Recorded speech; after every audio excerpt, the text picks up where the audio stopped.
সবাইকে ভালোবাসা। আমি আজ একটি নতুন রেসিপি নিয়ে এসেছি, সেমাইয়ের পায়েস। সেই জন্যে এই যে আমি সেমাই নিয়েছি, এইটা ভাজা সেমাই আছে। এতে দিব আমি তেজপাতা লাগবে, কাজু কিশমিশ, এই যে চিনি দিব, আর কাস্টার্ড পাউডার আমি 1 চামচ গুলে রেখেছি। চটজলদি মিষ্টি কিছু খাওয়ার ইচ্ছা হলে এইভাবে তোমরা তাড়াতাড়ি করে খেতে পারো। দেখো কেমনভাবে করি আমি, তোমরা দেখো। এই যে আমি 1/2 কেজি দুধ নিয়েছিলাম, সেটা জাল দিয়ে একটু ঘন করে নিয়েছি।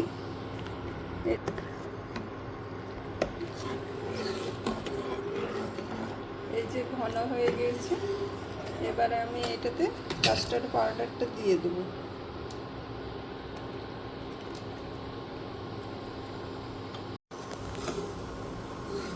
কাস্টার্ড পাউডারটা দিয়ে এই যে আমার দুধটা ফুটছে, আর দুধটা অনেক ঘন হয়ে গেছে। এবার আমি এতে 2টো তেজপাতা দিয়ে দেবো, আর মিষ্টির জন্য আমি চিনি দিয়ে দেবো। তোমরা যে যেমন মিষ্টি খাবে সেই হিসাবে মিষ্টি দিবে। একটু মিষ্টি খেলে একটু বেশি মিষ্টি দিবে, কম মিষ্টি খেলে একটু কম দিবে। চিনিটা এবারে গলে যায় ভালোভাবে। চিনিটা গলে গেছে, এবার আমি ড্রাই ফ্রুট দিয়ে দেবো। আমি কাজু কিশমিশ আর নারকেলের গুঁড়ো দিয়েছি। তোমাদের আরও কিছু দেওয়ার ইচ্ছা হলে তোমরা দিতে পারো।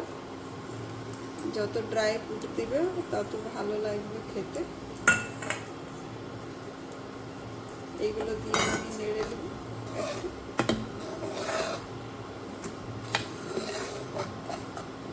এবার আমি সেমাইটা দিয়ে দেবো।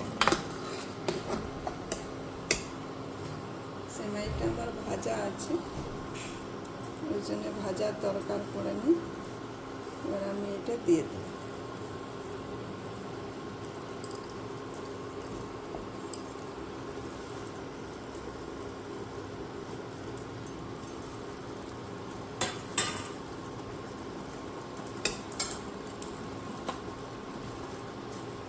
চটজলদি মিষ্টি কিছু খাওয়ার ইচ্ছা হবে তোমরা এইভাবে সেমাই বানাই দেখো, এইভাবে বানাই খাও, আর আমাকে কমেন্ট করে জানাবে তোমাদেরকে যে কেমন লাগবে, কেমন লেগেছে। আর লাইক করবে, শেয়ার করবে, সাবস্ক্রাইব করবে, আর আমার পাশে থাকবে। সেমাইয়ের পায়েস রেডি।